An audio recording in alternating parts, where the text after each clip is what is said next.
दक्षिण अमेरिकी देश पेरू इन दिनों एक अलग किस्म की चुनौती से जूझ रहा है। 3 करोड़ की आबादी वाले इस देश में हर साल 5000 लड़कियां गायब हो जाती हैं। इसमें से ज़्यादातर की कभी कोई खबर ही नहीं मिलती। गायब हुई ज़्यादातर लड़कियां नाबालिग या फिर कम उम्र की होती हैं। छोटी सी आबादी में हर साल बड़ी तादाद में लड़कियों के गायब होने के बाद लोग परेशान हैं। वहाँ की महिला संगठन सरकार के विरोध में उतर आई हैं। उनका कहना है कि यही सिचुएशन रही तो एक दिन ऐसा आएगा जब पेरू में कोई लड़की नहीं रह जाएगी। पेरू में हज़ारों परिवार अपने किसी सदस्य की तलाश में भटक रहा है। हाल के दिनों में पेरू में ऐसे प्रदर्शन आम हो गए हैं। 2022 में 5380 लड़कियां गायब हुईं। देश में तेज़ी से गायब होती लड़कियों के बीच एक रिपोर्ट आई है, व्हाट हैपेंस टू देम नाम की इस रिपोर्ट में गायब हुई लड़कियों से रिलेटेड आंकड़े बताए गए हैं। इस रिपोर्ट के मुताबिक पेरू में साल 2022 में कुल 5380 लड़कियां गायब हुई थीं, जबकि इस साल के शुरुआती 4 महीनों में ही 3500 से ज़्यादा लड़कियां गायब हो चुकी हैं। आखिर ये गायब होती लड़कियां जाती कहाँ हैं, आइए आपको बताते हैं। हर साल हज़ारों लड़कियों के गायब होने की रिपोर्ट लिखाई जाती है। बावजूद इसके पुलिस महज कुछ 100 लड़कियों को ही ढूंढ पाती है। बाकी कहाँ गई और किस हाल में हैं, इसकी किसी को कोई जानकारी नहीं है। गायब होने वाली लड़कियों के बारे में पेरू और दुनिया भर के मीडिया में कई तरह की बातें कही जाती हैं। पेरू की पुलिस का तर्क है कि ज़्यादातर लड़कियां अपनी मर्जी से जाती हैं और देश के किसी सुदूर हिस्से में गुमनामी में ज़िंदगी बसर करती हैं। लेकिन पेरू में ही पुलिस की इस थ्योरी पर भरोसा नहीं किया जाता। वहाँ काम करने वाले फेमिनिस्ट ऑर्गेनाइजेशन का दावा है कि ज़्यादातर लड़कियों के गायब होने के पीछे ऑर्गेनाइज्ड क्रिमिनल गैंग है जो रेप और इंसानी स्मगलिंग के लिए लड़कियों को किडनैप करते हैं और अपने मकसद में कामयाब नहीं होने पर लड़कियों का मर्डर भी कर देते हैं। जबकि कई लोगों का यह मानना है कि मेडिकल माफिया लड़कियों को किडनैप के बाद बॉडी से ज़रूरी पार्ट्स निकालकर उनका मर्डर कर देते हैं। इन पार्ट्स को ब्लैक मार्केट के ज़रिए अमीर देशों को भेजा जाता है। अब आपको बर्थडे पार्टी से गायब हुई एक माँ और 2 छोटी बच्चियों के बारे में बताते हैं जिन्हें पुलिस भी नहीं ढूंढ पाई। सन 2016 में 24 साल की स्टेफनी डियाज अपनी 2 छोटी बच्चियों के साथ एक बर्थडे पार्टी में गई थी। उनकी बड़ी बेटी की उम्र 5 साल तो छोटी बेटी सिर्फ 8 महीने की थी। उस पार्टी के बाद स्टेफनी और उनके बच्चे कभी घर नहीं लौटे। 7 साल के बाद भी पुलिस उनके बारे में कोई सुराग नहीं ढूंढ पाई है। स्टेफनी की मां ने अपनी बेटी और उनकी बच्चियों के लिए अभियान भी चलाया।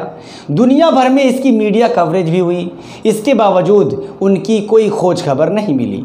कोरोना के दौरान पेरू में पुलिस के एक बड़े अफसर पर लड़कियों को सेक्स ट्रैफिकिंग में धकेलने का आरोप लगा था, जिसके आधार पर यह भी दावा किया जा रहा है कि गायब होती लड़कियों में पुलिस अपराधियों का मिला जुला हाथ हो सकता है। अब आपको अर्जेंटीना का वो गंदा युद्ध बताते हैं जिसमें रेप से बच्चे पैदा हुए। सन 1970 से 1980 के दशक में अर्जेंटीना में भी बड़ी तादाद में लड़कियां और औरतें गायब हुई थी। उस वक्त अर्जेंटीना में सैनिक तानाशाही थी जिसके खिलाफ आम लोग बगावत कर रहे थे। इस बगावत को दबाने के लिए तानाशाही ने बड़ी तादाद में महिलाओं से रेप और हत्या की घटनाओं को अंजाम दिया। सेना का समर्थन नहीं करने वालों के घर की औरतों को किडनैप कर लिया जाता था। बताया जाता है कि इस दौरान वहाँ हज़ारों बच्चे रेप के चलते पैदा हुए। इसे डर्टी वार के नाम से जाना जाता है। आपको ये जानकर हैरानी होगी कि कनाडा से मूल निवासी औरतें खत्म हो चुकी हैं। आज भी उनकी सामूहिक कब्रें मिलती हैं। कब, कैसे और कहाँ, आपको बताते हैं। यूरोपियन लोगों के आने से पहले पूरे अमेरिका और कनाडा में वहाँ के मूल आदिवासी रहते थे, लेकिन यूरोपीय लोगों के आने के साथ ही वहाँ के मूल निवासियों को कई तरह से परेशान किया जाने लगा। उनकी आबादी तेज़ी से कम हो, इसके लिए हज़ारों की तादाद में औरतों और बच्चे बच्चियों को गायब कर दिया गया। आज भी कनाडा में उनकी सामूहिक कब्रें मिलती रहती हैं। युगांडा और नाइजीरिया में भी ऐसी ही घटनाएं हुई। सिविल वार से जूझ रहे युगांडा और नाइजीरिया जैसे देशों में भी जंग के दौरान बड़ी तादाद में लड़कियों के गायब होने जैसी घटनाएं सामने आई। इन देशों में विरोधी सैनिकों के हौसले तोड़ने के लिए उनके इलाके की औरतों को किडनैप, रेप और मर्डर किया गया। हिंदुस्तान के गुजरात में भी 40,000 औरतें 5 साल के अंदर गायब हुई हैं। ये मैं नहीं कह रहा, NCRB national crime record bureau का आंकड़ा है। एनसीआरबी के आंकड़ों के मुताबिक साल 2016 में 7,105, सन 2017 में 7,712, साल 2018 में 9,246 और साल 2019 में 9,268 औरतें लापता हुई।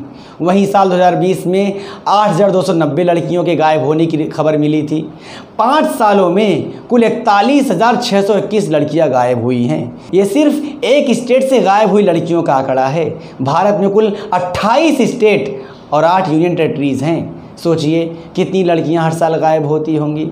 गायब होती लड़कियों के बारे में आपकी क्या राय है, कमेंट करके ज़रूर बताएं।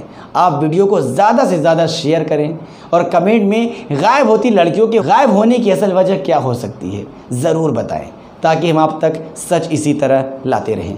फ़िलहाल ना ये में इतना ही, दीजिए मुझे इजाज़त।